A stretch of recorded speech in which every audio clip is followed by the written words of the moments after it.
If we're going to help our clients live their longest, best lives possible, we need to start with them as early as we can. How do we do that optimally? Jeff, Keegan, and Mikki are here from the Brand X Method to tell us how to work with kids. Welcome to the Strength Coach Collective, a podcast brought to you by Two Brain Business. We are here to help advance the strength and conditioning coaching community by bringing you a wide range of experts in the field. Join our group at strengthcoachcollective.com. For today's episode, I'm your host, Kenny Markwardt. Mikki, Jeff, Keegan, thanks for doing this. I'm excited. Youth coaching is one of my favorite aspects of our gym. I just love giving the gift of fitness to the future of our kids. And you guys are leaders in that. So very, very excited to chat with the three of you guys this morning.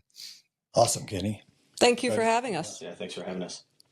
Cool. So let's just get straight into it. You guys, we start working with young athletes. Like where do we go? Like, how do we start them? What's the age group? Like, what does that flow look like? I'm going to let you guys kind of run with this thing because there's probably a lot to cover, a lot of different age groups and specifics within them. So I'm going to let you guys run. I think I can start with the basic, where we start with our methodology and the littles, since I work with the littles. And so the two things to keep in mind are we have two predominant methods or pillars that we use. And the first one is base, build, boost. And that essentially is go in order. Start kids with what they need first. Don't start them with, the combine camp. They actually need to know position. They need to have certain things in line. And so we use that methodology, and you're going to hear a lot about that throughout this. And the second one is prepare, practice, play. We need to prepare kids for movement, practice that movement so they can have a lifetime of playing with movement in whatever way they want. Yeah. So we want to affect health span. We want to affect strength span. We want to affect their lives, but we have to do it in this order. And it's like anything else. There's a foundation first. So our foundation, and I'll just quickly dive into it and let these guys expand, is something called movement skills. Now, you hear that all the time within the fitness industry, strength and conditioning, long-term athletic development, movement skills. But we have Brand X movement skills, which are pieces and parts of essential movements that they need to know to move safely. So, for instance, we call core midline stability, right? We need to teach them, how do you teach a 6-year-old midline stability? But shouldn't you if they're going to hold something over their heads? So we have ways of doing that. We need to teach them how to externally rotate the femur. Shouldn't they know how to do that if they're going to squat? So we start there. So that's our kind of overall umbrella of where we're coming from. Yeah, I think going back to that original question, right? Where do we start with kids? Where do they come through the door? Well, ideally, they would come to us at 2-3 years old. And we would start with those movement skills. Like my mom was saying, movement skills are pieces and parts of movements. They're not whole movements. They're pieces and parts of movements that can't be broken down any further than what they already are, right? So like she said, the ability to externally rotate the femur at the hip. That's critical to a ton of other movements, not just the squat, right? But it's critical to other movements that they're going to be using later in life. And so if we can practice those movement skills, those pieces that can't be broken down any further, but are applicable to several other movements, if we can perfect those at a young age and then progress from there, now all of a sudden we're applying those movement skills to whole movements. And then we're applying those whole movements to complex movement patterns, things like Olympic lifts later on down the line when it's appropriate. Yeah. Right. So that's where we would start, right? 2 to 3 years old with movement skills. And like she said, that's our base phase. Got it. Referenced our base, build, boost phases. Base for us, it's, all kids, regardless of their age or experience, are going through these 3 phases. So if we get a 12-year-old that walks through our doors, has been playing soccer for the past 6 years, 7 years, is considered a good athlete, by regular means, right? Considered a good athlete, has been playing sports, is fit, he's in shape. He still needs to learn the rules for movement. Mm-hmm. So we'll still start with those movement skills with him, regardless of how many years of experience he has, regardless of how big his engine is, right? We're still starting with base. We're still starting with those movement skills. And possibly probably untraining some stuff too, right? Like I tend to see that kids are moving fast first and they're not doing what you're talking about, right? Like they're playing soccer, they're playing other sports, and so they're going at full clip, but they've never talked about what you are describing here is positioning and proper mechanics. So anyway, sorry, I didn't mean to cut you off, but I've just seen it so many times. Absolutely, and you're not wrong, right? So yeah, we have kids skipping to sport and foregoing all of the movement training that they need, the weightlifting that they need to safeguard themselves for sport. There's all these things that they're skipping to, and it's not their fault. It's not the parents' fault, right? They just think, oh, I want to keep my kid healthy and active, so I'm going to put them in basketball or I'm going to put them in soccer. And they're just doing the best they can with the info that they have, right? So, but yeah, there's all that unlearning that needs to happen. We start with those movement skills, and then once the kids understand the rules for movement, then we progress them towards doing whole movement and allowing them to explore how many of those movement skills they can apply to how many different movements. And that base phase sets them up for build. So base build, once they're in build, this is where we say we're making kids extremely good at moving, because they're taking those movement skills now and applying them to as many things as possible. Yeah. And it's our job in that phase to coach them. So we go from teaching them movement to now coaching them inside of build. And then finally boost. Boost is about performance, right? How many things can we apply this to? And really that's when we switch from coaching to mentoring and kind of guiding them towards them finding and figuring out how many complex patterns they can apply those movements to, how many movement problems they can come up with solutions for, and continue to do it. That's awesome. Now, do these correspond to age, or are they within each age group? Like, because I know you guys talk about different age brackets. Like, is it base build boost within a young group and then base build boost within an older group? Like you will hardly ever see a 9-year-old who has moved to boost. Okay. But every kid needs to go through the base build boost process. So a 16-year-old, like Keegan was saying, a teenager walks in your gym, they've been playing sports their whole life. They still need to start at the beginning.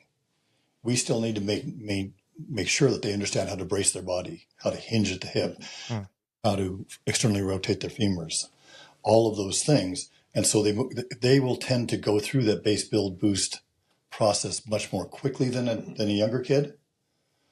But every kid needs to go through that process. And we came to that really, the history of how we started into strength training really was that, we developed CrossFit Kids. And so we were really focused on the CrossFit Kids and kind of bringing CrossFit down to kids section. And somewhere around, I think it was 2009, 2010, it was actually Keegan came to us like, I really want to get stronger. I just want to really focus on strength. And there was a couple of things. One, business-wise, we realized that if we did strength training for kids, just had a class that was strength training, we could bring more kids in. So you have a soccer team. They come in our door and they would say, what do you guys do here? And we go like, well, we're showing them Fran or something like that. And they're like, we're uninterested in that. Yeah. But show them squatting, deadlifting, and pressing. And they're like, I can see that's useful. And so we would gather these athletes when we started doing this. So it was good for us business wise, because it was something the kids needed, that the parents understood, and it helped our business. But on the other side of that, it was developmentally appropriate for teens. Like, this is something where the teens are, not only are they interested in doing it, but this is the prime time for them to get stronger. And so what we did was, took Keegan's suggestion, and because we're obsessive compulsive type A people, we dove into every single, all the literature we could find about strength training kids, all of the research we could find about strength training kids. And really that idea of this base build boost kind of came out of that. When you talk about that, about when you read the research, they say start with moving, make sure the kids move well, and then move them through to strength training. And if you read the research, even today, when they talk about strength training for kids, they say you can start as young as 5 or 6 years old with strength training for kids. Mm-hmm. But it's all about, monitoring how they're moving and are they moving well. And so that's base. Teaching them the rules for movement, moving into build, and like Keegan said, coaching them to move really well across a broad spectrum of movements. And then they move into boost, which we look as performance, increasing their performance. So we built a system that takes kids who never touch a barbell and brings them out the other side to where they can use the barbell for whatever strength activity that they need, for whatever sport activity or adventure that they choose to get strong for. Yep. And I think the flip side of that is what we see in a lot of gyms is, let's get the kids under the bar as quickly as possible. Let's put the weight on them. And you see some, kid squatting 225 and the coach is still saying, you need to be out, remember to brace. But those things should be inherent in that kid who's in that phase, lifting those kinds of weights. If he's there, he shouldn't need those cues. Yeah, totally. Yeah. And like he was saying, it's very rare to see a 9-year-old in the boost phase for us, but it's not rare to see a 17-year-old in the base phase. I imagine. I mean, or adults, right? Like I personally do a lot of work with adults, and I'm still working through a lot of that stuff on the unwinding of patterns that they've been doing for 40 or 50 years. But when you guys get them with a relatively blank canvas at an early age, like I think you guys have a really unique opportunity to refine those patterns early. So like you said, they do not need those cues as they get older in the high school weight room or as adults, which I tend to see again a lot. We're really developing those patterns with Correct. them. And more so because most kids now are not super active outside of maybe they have a sport, but they're not super active in the rest of their daily lives. And so we do have them come in with super tight hip flexors or motor patterns where they cannot jump, initiate 2 feet, explode, land with 2 feet. There's a stutter step. And we started seeing that 2010, 2012, that timeline. And it's just gotten 13 years now. More and more, a higher percentage of kids come in with, you set a blank slate, and it's truly blank. Their movement exposure in general is just going downhill all the time. So we do feel a responsibility to let other coaches know. How do you, they're starting in this place where they're kind of in a hole. They have a negative movement exposure. All the things that we used to assume that a child would know how to do, they haven't been exposed to. So we're starting there, and we're trying to, from my end, I particularly work with young kids, trying to just give them those experiences, broad physical literacy, and those movement patterns that we would think of as assumed. We want to make sure that's delivered. That's where we start. But the goal, let's discuss what the goal is. The goal isn't to have kids be really strong. We want the kids to be really strong. That's an outcome. It's an outcome. But our goal is for the kids to move well and be able to lift weights and move well for the rest of their life. Mm-hmm. So it's quite a bit different goal. Like if you're a football coach, you might be like, I need my kids to be strong for this coming season. And that's your only focus.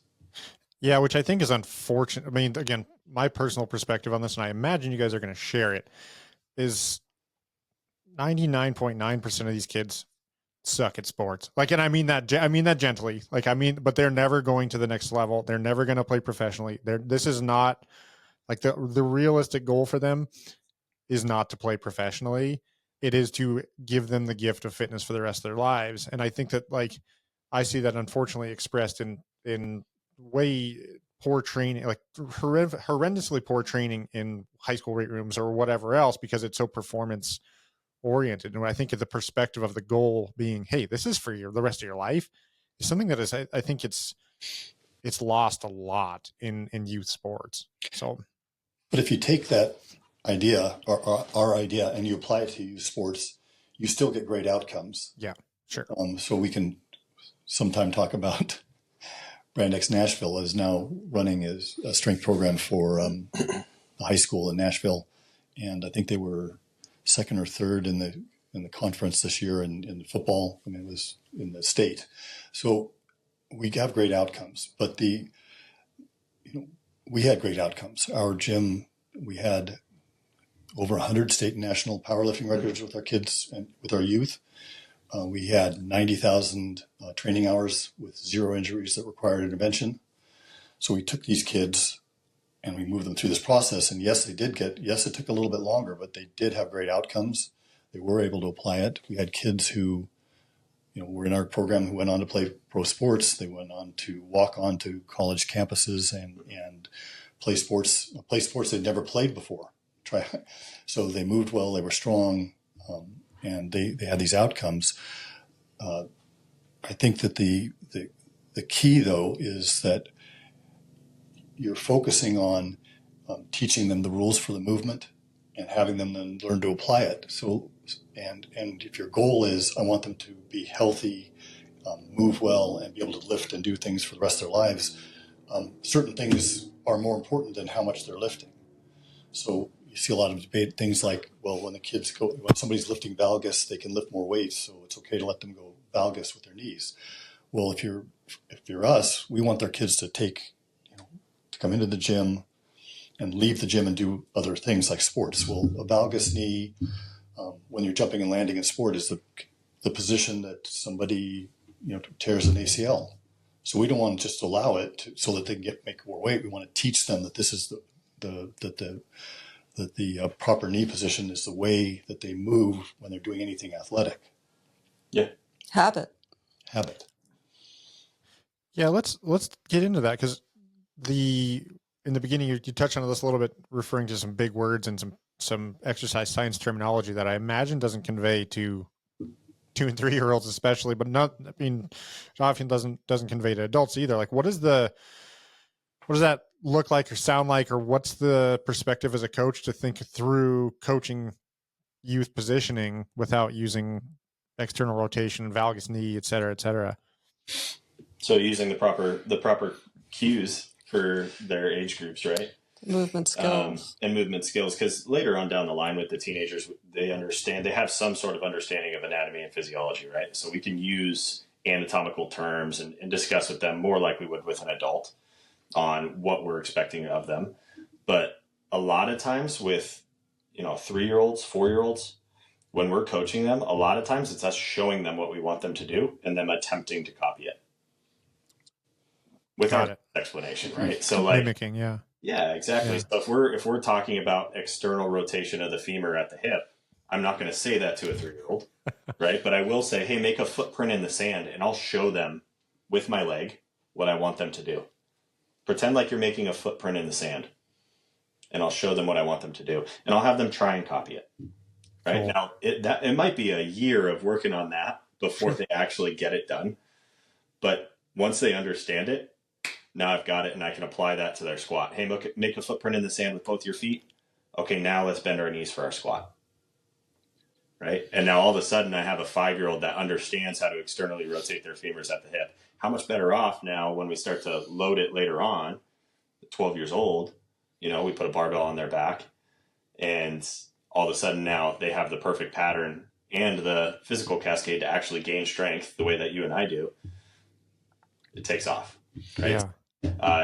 We have those movement skills that we talked about. We have tons of different cues that we use, but a lot of times with those younger kids, it comes down to us showing them and having them attempt to copy us. It's visual. In the age range where we usually start classes, some people will run that preschool group that Keegan's talking about, but most start around 5 or 6, and others at 8. But in that age range, we're developing their neurology as well. So repetition. So in as many ways as you could show, footprint in the sand in the summer, make puddles, have them walk into the puddle, get a footprint, walk somewhere else, and externally rotate and see those footprints. So there's all kinds of creative ways to create that constant repetition for consistency, and remembering that neurology is building, and we don't want that pruned out. We want that retained when we get to build and boost, right? Yep. So we repeat it at a massive level in that youngest class, and then we repeat it not as often, but again in different ways through different more of a higher volume and repertoire of exercises as we go to build and boost. Repetition is key, right? Because that's how kids gain strength. Kids don't gain strength the way that you and I do, right? Through breaking down the muscle tissue, through more load, right? They don't gain strength the same way. They gain strength through building a more robust neurological system. So making sure that we repeat things and repeat them in different ways, as many different ways as possible, is key for us. We would hope that most coaches would have a way of coaching or teaching bracing to their adult clients. Look, this is what we're doing. This is why we're doing it. This is how we're doing it. Ours just expands. It goes down to a 5-year-old and saying, like, look, we want you to stand this way. We teach them, a strong tree. We teach them what we call muscles on. And then we move them as they start coming into the teen years. We can start talking to them about what their bodies look. Here's your spine. This is what your spine cord, what spine looks like. And we have ways of talking to them about what the spine does, what the diaphragm does, so they can kind of start to begin to understand exactly what their body's doing and why we want it to do, why we want it to do the things we want it to do to brace. And then they can rely back on, like, oh yeah, I remember strong tree and I remember these muscles on, and now I'm seeing why I'm doing that and how to do it. And then you kind of moved into and this is how you brace. And it's really appropriate because, middle school, high school, now they're starting to go, like, we're actually getting under load. Love it. It sounds like the creativity within there sounds like a lot of fun. I like to learn the ways to communicate with kids and just using different cues that are relevant. That sounds great. And sounds like it'd be a lot of fun for them. Is that a big part of keeping it fun while also teaching them a lot of the basics there? Absolutely. I mean, the word play is in there for a reason. We want movement to be exciting and playful. And so, yes, and it does change, obviously, over time. 17.5, that's going to be pretty different. but yes, for someone like me, I love doing that kind of thing. How do I take a regular game and make it into, it delivers physical literacy, it delivers positional strength, it delivers language even. We want children to be able to translate movement to language. So how do we do that and make a fun game that kids will like? That's a big part of keeping them engaged. So doing that also includes observing kids enough to know what currently they think is fun. And that changes fast now. You know what? When we were little, we made paper airplanes and thought that was fun. Not a lot of 10-year-olds are into paper airplanes anymore. So that kind of thing, you have to really be aware of what's changing in the culture, what kids are loving doing. How they're a couple of years ago, it was flipping those water bottles. And then the strike ball was a big deal. Everybody was doing the strike ball thing. So knowing those kinds of things and then putting it back into that thing, how do we get the things we want them to practice and retain? And they will retain it better in a state of play. So the less rules, the less stress, they'll retain lessons more readily. The memories are stickier, and the science backs that up. Everything needs to be fun. I don't care what age group you're working with. It's young kids, middle school kids, high school. You got to find what's fun for those kids and use it. Mm-hmm. But that can't be the goal of the work of the program. Super important. Good catch. So often, I talk to youth program directors, and what's the goal of your program? Well, I want the kids to have fun. Great. Yes, have fun.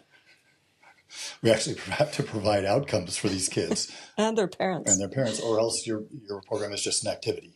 Kids will come and go from. That's the business side, right there. The parents have a goal, even if the child doesn't. Yeah, that's great. So it's not just playing tag and filling 45 minutes or a half hour, whatever it is. They're not just screwing around, getting some activity out while they're getting babysitting, I there mean, actually is an outcome. Sorry, go ahead, yeah, Keegan. Exactly. and fun's just a byproduct of the program, I would Right. say. Yeah. Right? Like, if we do what we're doing correctly, they're going to have a good time because they're going to see its application to other things, especially when you get towards the varsity years, the 12 and up, when we've had them for so long working on this build. Now we're in boost, and we're starting to see the fruits of our labor, really, with all the movement skills and motor pattern training, right? I think it's just a byproduct, Yeah. right? They start to then go, okay, wow, I progressed 50 pounds on my back squat in the last 6 months. It's And, more and the- fun and to the- be competent. Right. And the other, to be competent. I think you hit a word earlier, complexity. When you teach kids through this process of base build boost, when they're in the performance, they're looking for complexity of movement. So, if you think about how, like, if somebody's teaching kids to do handstands or handstand walking, what they do is they normally put lines out on the floor and they say, get upside down, try to do your handstand walking. And we'll have, 15 kids, and one kid goes along, he looks like a spider, kind of a scorpion with his hands like this. And eventually, one or two of the kids will make it, but most of the kids don't. But if you follow this base build boost process, you teach them how to, hold their shoulder in a good stable position, how to brace. You teach them to do wall walk-ups. Then you teach them to do shoulder taps and then walk along the sides of the walls and then kick up and hold a handstand. They've learned the rules for movement. They've learned how to apply them. And then they can start to handstand walk. And it isn't just go 5 meters. And now it's go 5 meters, pause, and then go another 5 meters. Go 5 meters, pause, and tap your shoulders freestanding and go. And the kids are coming in going like, what is coach going to ask me to do today? What am I going to find out that I can do? Right. Yeah. That I didn't know before I walked in the door. And it keeps kids in the program. So if you have a strength program that is constantly delivering success, so in our program, I don't think I ever had a kid show up for a testing month that didn't PR every lift in all of our time. And so why would they go to another gym? They're PRing every single time. If they walk in the gym and they're being asked to do skills they've never done before, and they're finding the success with this, and they're finding that they can move from one skill to the next, they're excited. The older kids are excited about that. And then, as far as the business side, that keeps kids in your program. We had over 100 kids that were with us longer than 5 years, and almost 40 that were with us longer than a decade. And that says something about what's going on inside the program for success and progress for these kids and keeping them engaged. And then, because we've been doing this for 25 years, I can tell you what a kid who's, came in at 10 looks like in their 30s. Mm-hmm. And what did you just pull the other day? Yeah, triple body weight for 3. Wow. So that's what we're trying to, we had success with them as teens, but that's success down the road. And that's what we're really our fundamental goal was with the program. And it's critical for us to understand how to get them to that point, right? Because sometimes, like we said, we get the 15-year-old that we haven't had 10 years working with come through the door. So how do we get him to have a good time? Well, he's, maybe inside of our barbell class and he's seeing other 15-year-olds lift 200 pounds more than him and he can't figure out how to get his knees in the right position. That's not necessarily a great time because now we're working on movement skills with him and he sees his buddy who's PRing. So, how do we progress that child? Well, we use low skill movements and allow him still to go fast and hard and heavy on those. And we reserve the more complex movements for going slow, focusing on patterns. So that back squat, maybe, for example, right? A back squat day. We'll have him come in and he's focusing on, his brace. He's focusing on his hip hinge. He's focusing on his external rotation. He's focusing on that on the platform. But in between sets, we're doing sled drags. And I'm going to load that sled drag up until he's like crawling on the ground. I can't move any more weight. I'm out of breath, right? Like that portion was hard. And I might even have him pull more on the sled drag than his buddy that's squatting a PR, over on the other platform, just for him to get that little bit of, now that he's having fun. Totally. Right. But I'm doing it in a way that's conducive to learning the patterns that I need him to learn. Right. With those low skill, the high skill movements, he's moving slow. And then with those low skill movements, I can go hard, heavy, fast. Yeah. What we started talking about handstand walking and how it was, I think a lot of times it's like, let's just see what happens. And there's going to be kids that can do it. There's going to be kids that fail, fall on their face. They're terrible. And again, no insult to them. It's just like, that's their patterns, but they lose confidence. And I think a lot of what you just outlined was building confidence both in and out of the gym that make that a rewarding experience that, will keep them in there for a long time, and also successfully. So like the individualization and making sure to focus on their individual progress and confidence and fun is what I heard from a lot of that. Which again, I think that just builds so much of it just reinforces that the gym's a good thing in life, which is going to be good for them in and out of it. We have 3 pillars. We found that keeps kids coming back. It's competence, confidence, and motivation. And we focus on the first one. As coaches, we have direct control over how competent they are as movers. And we found that competence breeds confidence. Because if you're really good at something, it's going to make you more confident in doing it, correct? Yep. And then confidence breeds motivation. So the more confident you are, the more skill you have, say, hey, I can tackle this task. It makes me more likely to go out and do other tasks. For sure. Motivate you, right? So we have direct control over competence. That's where we start. And we found that breeds confidence and that breeds motivation to continue. 100%. Yeah. And again, in adults, I see that's just so lacking a lot of times when they have no exposure to the gym. They come in unsure of themselves. They come in scared. They come in and they just have no desire to cross that threshold every day because they know it's going to suck. But if you can build that as a kid, like, oh my gosh, like they'll never stop. Most adults come to the gym. Why do most adults come to the gym? Because their doctor said that they should lose weight. The doctor said that their blood work didn't come out right, or they got a hurt shoulder or hurt back, or they want to, they need to get back in shape. We wanted kids to come to the gym so they'd be using the gym to get better at the things outside of their gym. Yeah. And we recognize that no parent brings their kid to the gym to be good at gymming, to be good at the stuff outside of the gym. So it's when you kind of follow this path, base build boost, when you follow this idea of confidence or competence leading to motivation, the outcome is quite different. Our kids, and we can show this with all kinds of kids who've gone through the program, will use the gym to get better for rock climbing or bike riding or something else outside of I go on the long backpacks, things like that. They're using the gym to enhance their life versus using the gym because they need to fix something. Mm-hmm. Totally. And I think that's, really a unique aspect, right? Because it's the theory of, how do they view fitness for what it's worth in their life, right? Because you have the kid that, and this is average, the kid that maybe on Sunday sits down with their dad who's crushing, an 18-pack of beers and a thing of nachos, right? Watching football. And it's like, that's if their view of fitness is so that I can get better at football, then it's a very narrow view, right? I have this specific memory of when I was a kid. Our Saturdays, we would sit down on the bed, my dad and I, and we would have protein shakes and we'd watch World's Strongest Man. That's awesome. I don't know why, but it's burned into my memory. It's like every Saturday, that was our Saturday. We'd go to the gym, we'd work out as a family. We'd come home, we'd have protein shakes, and we'd watch World's Strongest Man. And my view of fitness was so different than what other kids had.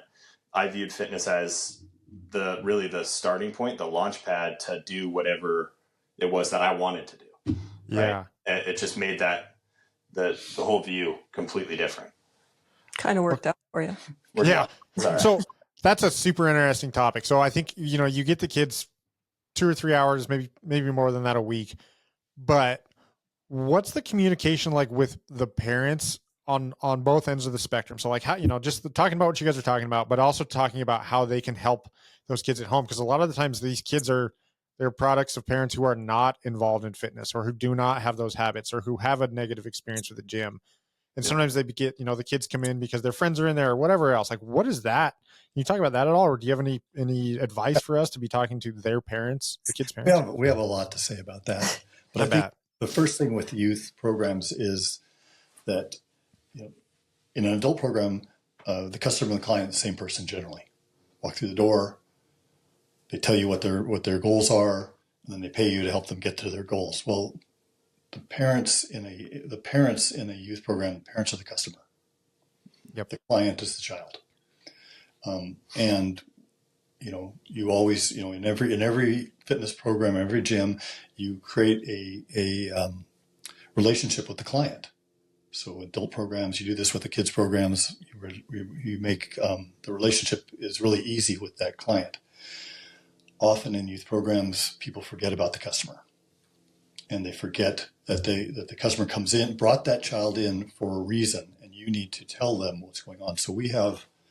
I'll let Mikki talk about some of the specifics, but we kind of have overview. When you're talking to a gym, you have an intake when the customer brings the client in. You have an intake process. You want to discover what the customer wants. Then you have a secondary pillar where you start to educate them about what your program does and why it's important to their child. It's not just an activity, but it's essential to the child's development. And then finally, you have a process where you are individually telling the customer, this is how your child is progressing. These are the things they've done. This is what's going on. So you are showing them that you have addressed what's going on for the child. So this is what you need to do, these 3 stages. Yeah. That being said, sometimes the customer doesn't want to hear what's going on, or doesn't want to address things like this. But we have a doc that is constantly being updated for when we get new information. It's kind of like everything we do. Things change somewhat. We have a doc that's 10 avatars of the common parent types and how to address each type. So you kind of define the 2 most common are, I want my kid to be a D1 athlete. And my kid's too sedentary, and they don't really have any self-reflection on why that might be. They just want to acknowledge that they're sedentary. They don't want you to talk about anything else. They didn't bring their kid home and put him on the bed and say, we're watching World's Strongest Man. To be eating really bad food that I don't know where he gets it. So anyway, those are the 2 most common that everybody recognizes who's dealt with parents and kids in any program. But there's a lot of people. I had a really bad experience. I was humiliated in sport. I'm not talking about me, but that could have happened. But they come in saying, I had this terrible experience. And so I'm fearful of sport. I don't want my kid to be fearful to move in front of other people. How can you address that? Or my kid needs discipline.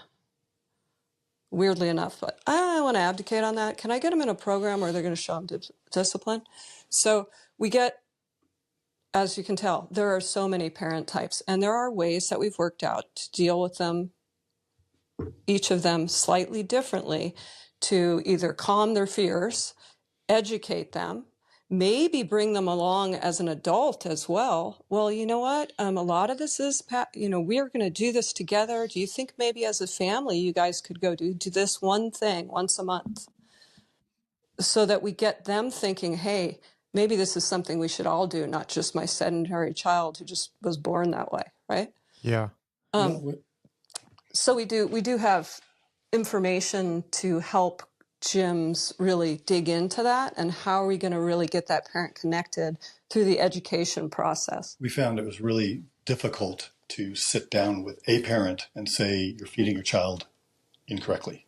Yeah. That doesn't come up. Parents tend to think of nutrition almost like religion. You want to change how you eat today? No, it's tough. But one of the things we did was about once or twice once or twice a year, I would have the teen class. I'd hand out logbooks and I'd say, I want you to do a week, and I want you to tell me exactly what you're eating all day long. So they would just log their food. And at the end of that week, we'd schedule a seminar on a quick 15-minute seminar on nutrition before class. So we're just going to come in, we're going to sit down, we're going to talk about your logbook, we're going to talk about nutrition, and I'd invite the parents to come in. And sometimes, I remember toward the end of our time there at the gym, we'd have 35 to 40 kids in the teen class, and we might have 70 to 80 parents sitting in on the nutrition class. And so we're talking in generalities about nutrition, about what's good nutrition, and what we'd hear was parents coming back going like, we changed this, we did this, this is what we're doing. Wow. And it was pretty amazing. All of a sudden you make it a community effort. Yeah, got it. Dive in, right? Yep. And we could do things like have a family workout on Saturday morning, where the families would come in and work out, and then we do like maybe a potluck afterwards, and everybody brings something. We talk about what we're making, and it was and that was another community event. But it was it didn't point out a parent for having bad or bad Less than optimal. than optimal nutrition at home, but it helped them understand how they could better help their child, and I think it worked really well. Yeah, and we're talking just broad concepts, Right. Sure. right? Like, hey, let's come in, let's talk about what foods we should be eating all the time. Yeah. What are some foods that are good? We called them all the time foods. And then we had sometimes foods, which were treats.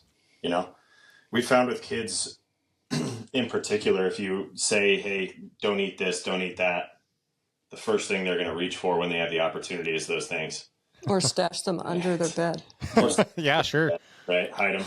Yep. So it's kind of one of those things where if you focus on the good stuff, focus on what they should be having all the time and allow them the opportunity to have treats every once in a while and still be a child. Yeah. It goes a long way. So, but we talk about broad concepts, hey, what is protein? What are some examples of all the time foods that are proteins? What are carbohydrates? What are fats? What do they do? Yeah. Right? Just start there. And it gave us the opportunity then to check in with kids. So like you'd get these logbooks back, and you'd have the new kids that hadn't been through this, and you'd look through their logbooks, and they'd go 5 days without having protein. Mm-hmm. Well, okay, we need to have a discussion here about this. But now we've had this discussion, and we would do a group warm up, call it the Brand X warm up, and we'd walk around and go like, hey, Junior, what did you have for protein this morning? I had this and I had that. And so you could talk to them about what they were eating, and we saw some major changes that way. And so are you mostly involving the parents? Are you trying to convey this to the kid to then convey it to the parent? Because I would wonder how much they're like, if the kids go home and their parents have poor nutrition habits and they're like, well, hey, coach says I can't eat this anymore. Like that seems like that would cause some. Both. Yeah. Okay. So we want to involve the parents. Yeah. But we're going to talk to the kids about it. Okay. Right? Open invite to the parents. Okay. Hey, we want you to be a part of our community where we talk about food and what's good food for your child to be eating. Right. We want you to come in and be a part of those nutrition discussions. We want you to be a part of the potluck. But we're going to be talking to the kids about it. And it's just going to be very broad, like I said. Hey, this is what a protein is. These are the types of proteins that you should be eating. And we're never saying things like, hey, don't eat that. Yeah. Right. Okay. And it's Right. easy. Or that's bad. Or that's bad. Yeah. It's Okay. easy to slip that into the communication process. Like Jeff was talking about bright spots where you're communicating, maybe texting the parent and saying, hey, today Billy was a great leader in class, or Susie did perfect squats, or whatever you're saying. You have that cadence of those communications with the parent. And then sometimes they'll tell you, well, hey, I'm wondering about this. And it feeds more questions from them. But you can easily say, this week we're going to talk to them broadly about food categories.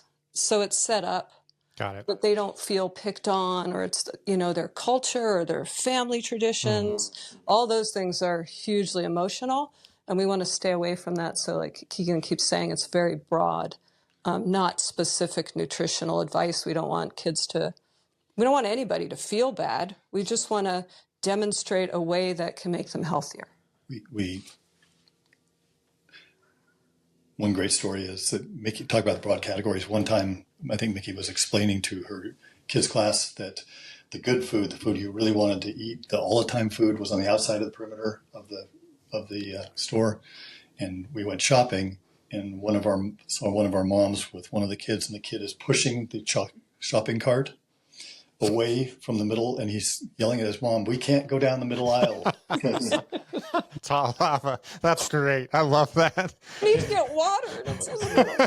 No. There's bad stuff down there. That's great. So sometimes it does backfire, but even the broad stroke.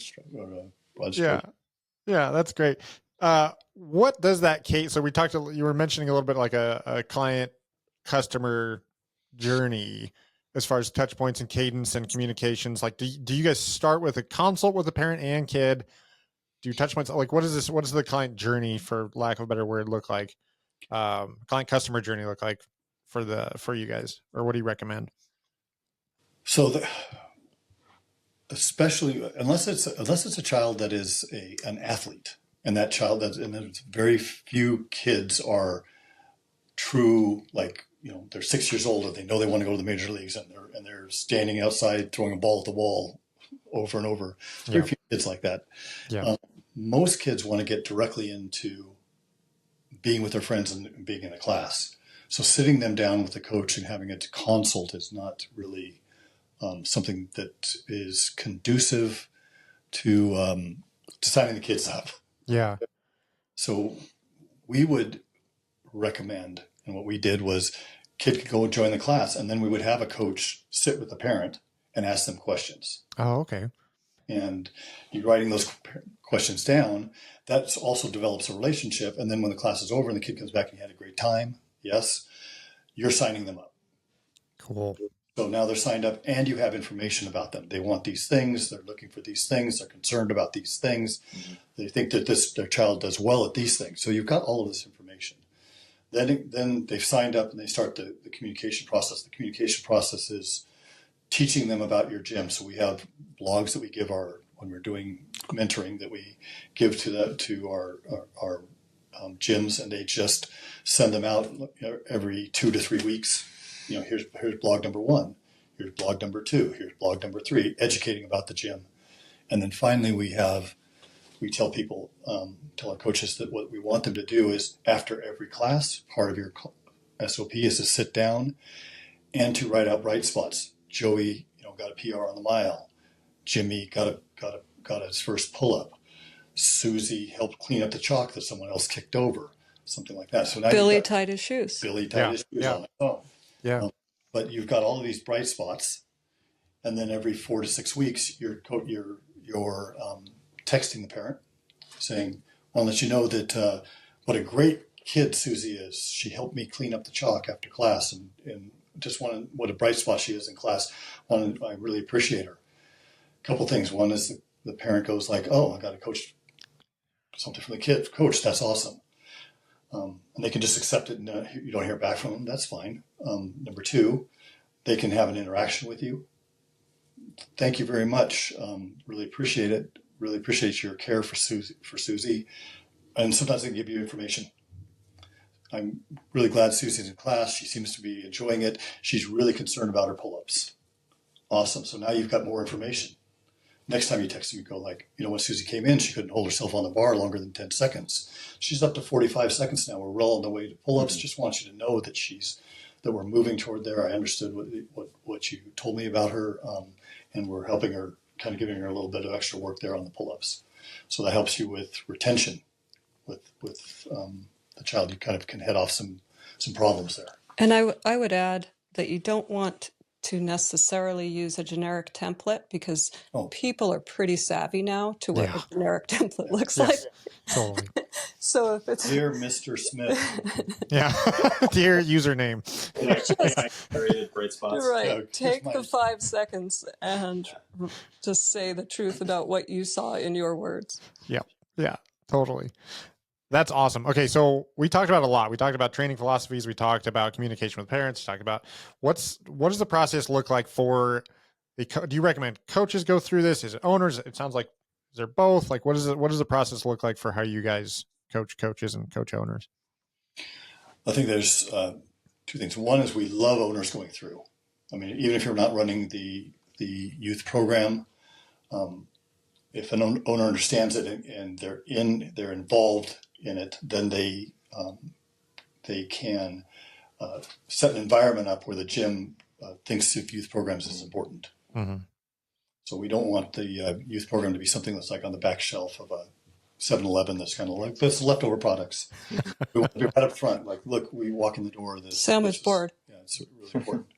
But we have our professional youth coach certification that goes through a lot of the information that we went through here in depth.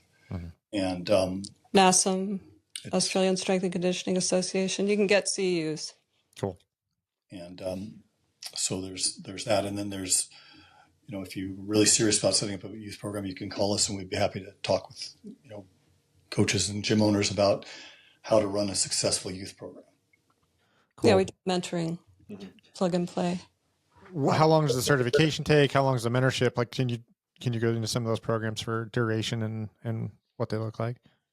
Sure. The PYCC has two parts. The first part goes over the why and science underpinning training a child in biopsychosocial models. So instead of taking an adult program and dropping it down on top of a child, we're talking about the developmental needs of each kind of grouping or biopsychosocial group.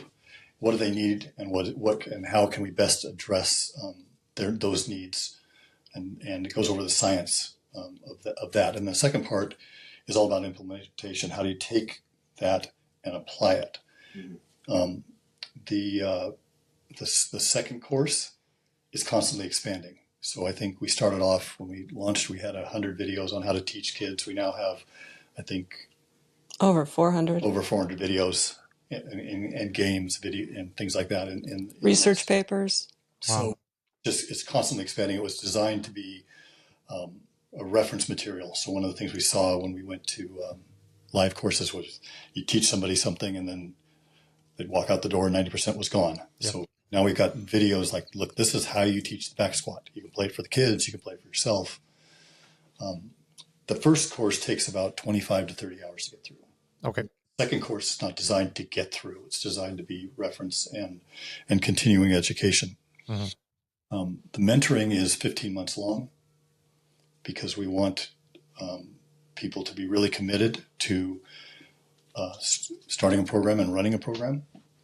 And we have kind of front load the mentoring. So we do like a call every other week for the first 2 or 3 months to get them set up and get them rolling. And after that, we have a call once a month with them. And they receive programming. Right. Mm-hmm. And we get, and basically what we're doing is we're helping them set up the business of running a youth program. And then secondarily coming in and saying, look, we talked about base build boost and the hinge pattern.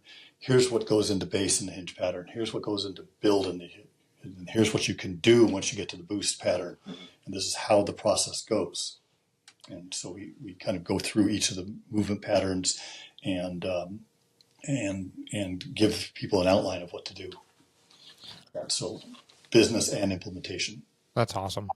Cool. Where can people find you guys to find out more? LinkedIn, Instagram, and Jeff and Mikki at thebrandxmethod.com, Keegan at thebrandxmethod.com. We're on Facebook, kinda, just not so often. Not so much anymore. Yeah, it seems to be a trend. Yeah. Instagram's got a ton of good videos and information on there. All of our links can be found there as well. So if you click up at the top in their bio, you can find our website, and from there you can contact us directly or just start the process there. And that's Brand X Method on Instagram? The Brand X Method, at the Brand X Method. Okay. Yeah, we're in the middle of a good website upgrade, so check that out at first week of April. And if you want to reach out to Jeff and Mikki, it's Mikki is Mikki. So awesome. Thanks, you guys. you guys are, I mean, thanks for doing this, but thanks for the gifts you're giving to the future of our youth. I mean, it's just, I think it's like we started off in the beginning, like the best thing that they could ever have as far as their futures and their confidence in the now. So thanks for doing all that you do. Thank you. Thank you. Thanks for having us. Nice talking with you. Yeah. As always, thanks for joining us. And don't forget, you can join our group at strengthcoachcollective.com.